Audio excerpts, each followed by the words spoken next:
구독자분들은 강백호의 포지션은 대체 어디인지 아시나요? 올 시즌이 끝나고 FA 자격을 얻는 강백호는 아직까지도 포지션이 정해지지 않고 있어 웃지 못할 상황이 벌어졌는데요. 오늘은 포지션 없는 천재 타자 강백호에 대해 이야기해보겠습니다. 구독 버튼 한 번만 부탁드립니다. 2016년 KBO 리그는 우승 경쟁만큼 꼴찌를 누가 하느냐에 대해서도 관심이 쏠렸습니다. 서울구 천재타자 강백호가 2018 드래프트에 나오기 때문이었죠. 강백호가 중학교 때 전학을 가서 지역 1차 지명이 아니라 2차 전국 지명으로 나오게 됐거든요. 강백호의 고교 때 주 포지션은 포수와 투수였는데 포수를 보려다 투수를 해보니 공까지 빨라 두 포지션을 전전했습니다. 이때부터 강백호의 불운이 시작이었는지도 모르겠네요. 2015년 청룡기에서 강백호는 고척돔 개장 첫 홈런의 주인공이 되기도 합니다. 프로도 아니고 아직 고등학교 1학년의 학생이 나무 배트로 홈런을 때려 KBO 관계자뿐만 아니라 메이저리그 관계자들 사이에서도 주목받기 시작했죠. 타격뿐만 아니라 투수로서도 150을 넘게 던지며 가능성을 보여주니 정말 야구 천재의 강림이 아닐 수 없었습니다. 결국 강백호 리그에서 승리한 KT가 2차 1순위로 강백호를 품에 안게 됩니다. 계약금은 4억 5천으로 이는 고졸타자 최대 계약금이었죠. 강백호의 데뷔전은 2018년 3월 24일 기아와의 경기였습니다. 8번 타자 좌익수로 선발 출장한 이 경기에서 3회 헥터 노에시를 상대로 풀카운트 상황에서 투심 패스트볼을 받아쳐 챔피언스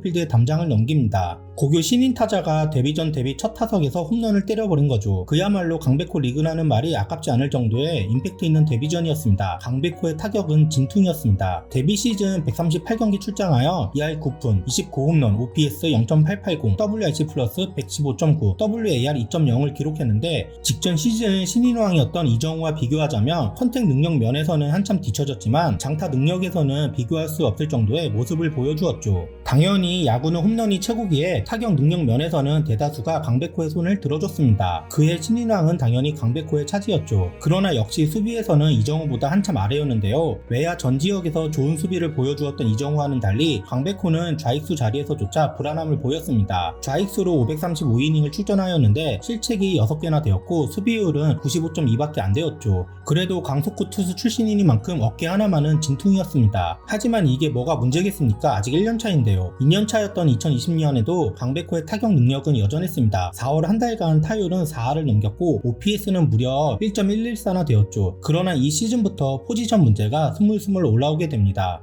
이강철 감독은 강견인 강백호가 우익수에 어울린다고 판단하였고 그동안 출전하던 좌익수 자리를 김민혁에게 맡기고 강백호는 팀 내 베테랑인 유한준과 지명과 우익수를 번갈아가며 출장을 시켰습니다. 4월 20일 롯데전에서는 9회 초 주전포수 장성우가 대주자로 바뀌면서 깜짝 포수 마스크를 쓰기도 했는데요. 결국 끝내기를 맞아 지긴 했지만 블로킹이 수준급이어서 팬들에게 많은 화제가 되기도 했죠. 시즌 최종 성적은 116경기에 나와 3할 3푼 6리, 홈런 13개, OPS 0.911, WRC 플러스 155.8, WAR 4.39를 찍었는데 6월달에 손바닥이 찢어지는 부상을 당해 홈런 개수는 줄었지만 그야말로 멘탈을 휘두르며 2년차 징크스 따위는 날려버립니다. 수비 포지션은 우익수로 585.1이닝을 소화했는데 실책이 3개가 있었지만 보사를 4개나 성공시켜 강견임을 입증시켰습니다. 하지만 그 외에 수비 범위나 타구 판단, 펜스 플레이 등은 리그 최하위권이나 다름없었죠. 지명타자로 179타석이나 소화했으니 사실상 아직까지도 포지션 실험을 하고 있는 거나 마찬가지긴 했죠. 9월 28일 NC전에서 데뷔 후 처음으로 1루수 출장을 하기도 했지만 강백호는 자기 자리는 아닌 것 같다며 거부감을 드러내기도 했습니다. 그러나 강백호의 발언과는 달리 2020 시즌을 앞두고 이강철 감독은 강백호를 1루수로 기용한다는 플랜을 밝혔는데 주전 1루수였던 오태곤의 타격은 눈뜨고 보기 힘들 정도였기 때문이었죠.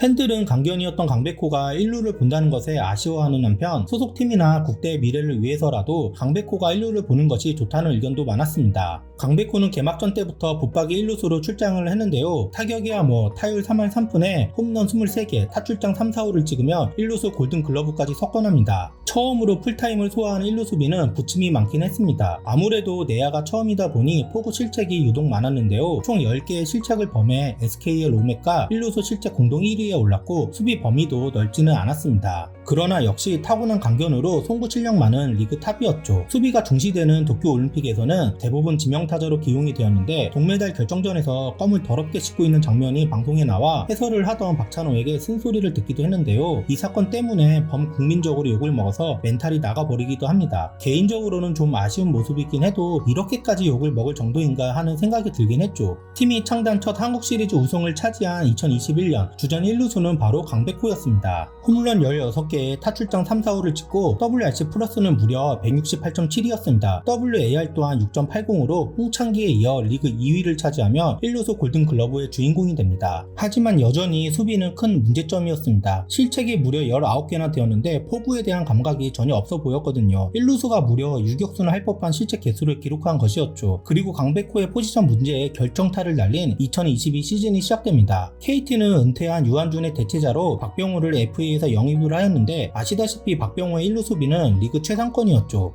설상가상 시즌 시작 전에 계단에서 넘어져 발가락 골절 부상을 입었고 6월에 지명타자로 복귀하는데 또다시 7월에 햄스트링 부상을 입어 자리를 비우게 됩니다. 자연스럽게 주전 1루수는 박병호가 차지했는데 박병호가 타격마저 부활하여 연일 홈런포를 가동했죠. 부상의 여파로 인해 타격 또한 2할 4푼대에 커리어 최악의 시즌을 보냈고 연봉마저 2억 6천이나 깎이며 자존심에 상처를 입습니다. 그나마 최악만 있는 해는 아니었는데 항저우 아시안게임에 뽑혀 금메달을 따 병역 문제를 해결하기 했죠. 역시나 지명타자였습니다. 2023 시즌 1루는 더 이상 강백호의 자리가 아니었습니다. 거기다 WBC 호주전에서 저지른 2루타 세리머니 아웃으로 인해 욕이란 욕은 다 먹어서 멘탈까지 나가있는 상태였는데요. 5월 중순까지 지명타자와 우익수를 번갈아가며 출장했는데 믿었던 타격 능력마저 바닥을 헤매기 시작했죠. 그리고 5월 18일 LG와의 경기에서 우익수 방향으로 굴러간 타구를 아리랑 송구를 해서 주자가 결국 홈에 들어와 역전패를 당하는 참사가 일어납니다. 이 플레이로 인해 팬들이고 언론이고 가릴 것 없이 엄청난 비난이 쏟아져 나왔는데 가뜩이나 국대 때의 이슈까지 겹쳐 강백호의 멘탈은 가루가 되었죠. 결국 6월달부터 강백호가 들어갈 포지션 자리는 없어졌습니다. 타격도 슬럼프를 벗어나지 못하고 또다시 최악의 성적을 기록하였죠. 한때 라이벌이라 불리웠던 이정우는 1억 1,300만 달러의 천문학적인 금액으로 메이저 진출을 해서 강백호의 부진은 더욱 비교가 되었습니다. 타격만큼은 강백호가 위라는 평가가 많았으니까요. 2024년에도 역시 지명타자로서 시즌을 소화하는데 3월 31일 하나전에서 8회 뜬금없이 또다시 포수 마스크를 쓰게 됩니다. 박병호가 삼성으로 가자 대신 오재일이 왔고 오재일이 부진하자마자 문상철이 터져가지고 1루에는 더 이상 자리가 없었습니다. 이전부터 이강철 감독이 강백호에게 포수를 권유했다는 이야기가 돌았는데요. 리그에 ABS가 도입되면서 포수의 프레이밍 능력은 쓰잘데기 없어졌으니 준수한 블루킹 능력과 강력한 어깨를 가진 강백호가 포수에 적응하는 것은 어찌 보면 당연해 보였습니다. 하지만 주전포수 장성우가 있는 상태에서 경험이 없는 강백호를 주전포수로 기용하지 않는 것도 당연했습니다. 사실 이제는 수비 문제보다 3년째 겪고 있는 타격 슬럼프가 더 집중받긴 했습니다. 26개의 홈런을 쳐 장타력은 어느 정도 회복했지만 선구안이 무너져 출루율은 바닥을 기었는데요. 이 상태에서 체력이 요구되는 포수로 계속 출장하기에도 무리가 있어 보였죠. 어느덧 강백호도 한 시즌만 더 치르면 FA가 되는 순간을 맞이했습니다. 강백호급의 타자가 KBO에서 FA를 앞두고 있는데 주 포지션 하나가 없는 어처구니 없는 상태가 되어버린 거죠.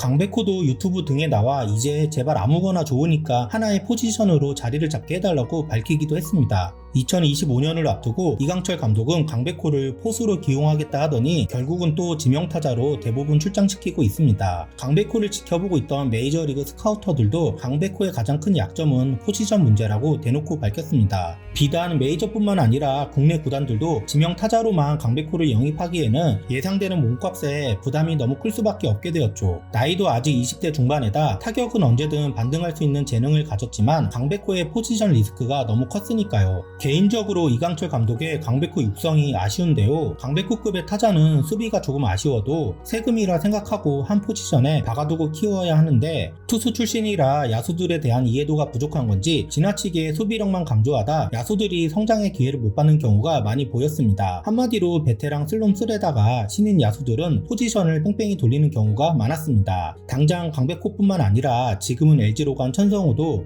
갑자기 외야수를 시켰다가 다시 2루수로 복귀시키고 3루수가 주 포지션이었던 윤준혁을 유격수를 시키더니 1루로 기용하기도 하고 유망주들이 세금을 낼 기회조차 주지 않는 행보였죠. 올해 최고의 슈퍼스타로 떠오른 안현민조차 퓨처스 리그를 폭격하고 있었는데 1군으로 부른 뒤 단 한 타석에 기회만 준 뒤 바로 말소시켜 버렸거든요. 만약 5월 1일 김태균을 상대로 홈런을 때리지 않았더라면 지금의 안현민을 볼 수 없었을지도 모르죠. 결국 이강철 감독의 베테랑 중심의 수비 안정감 우선 운영이 강백호에게는 필요한 시간을 부여받지 못하게 만들었던 거죠. 개인적으로는 강백호 정도의 타격 생산력이라면 외야 코너 한 자리에서의 부족한 수비력은 충분히 만회할 수 있었다고 생각합니다. 수비는 경험치가 쌓이면 충분히 성장할 수 있는 부분이니까요. 이강철 감독은 심지어 올해 투수로 깜짝 등판한 강백호를 보고 투타 경험을 시킬 수 있다는 소리까지 해대었죠. 경기 중간에 포수로 투입될 때에도 직전 이닝까지 아무 소리도 못 들었다고 하니 선수 입장에서는 너무 힘들었을 겁니다. 외야와 1루수 그리고 포수까지 훈련 방식도 모두 다르고 필요한 능력치도 다 다르니까요. 발 맞추기가 쉽지 않았겠죠.